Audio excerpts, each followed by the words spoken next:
আসসালামু আলাইকুম। আমি শিউলি চলে আসলাম নতুন আরেকটি ভিডিও নিয়ে। সারাদিন বাহিরে, বাইরে থেকে ডাক্তারের কাছে যাওয়া মানে একদম বসে বসে একদম সময়গুলো নষ্ট করা। কারণ ডাক্তারের কোনো চিন্তা নেই যে তার রুগী এসে তার জন্য বসে আছে। এটা কি যে মানে কষ্টদায়ক, যা বলে বোঝাতে পারবো না।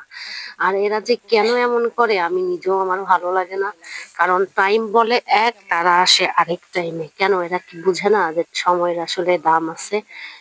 এদের উপর আসলে আমরা অনেক নির্ভরশীল হওয়ার কারণে এরা হচ্ছে পেয়ে বসছে, যা মোটেও আমার কাছে একটু ভালো লাগে না।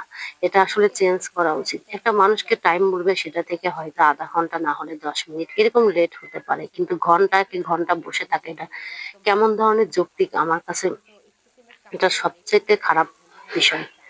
আসলে এগুলো দেখার কেউ নেই, এগুলো বলারও কেউ নেই। আমরা হচ্ছে যারা অসুস্থ হয়ে পড়ি, রোগী কিন্তু আরো রোগী হয়ে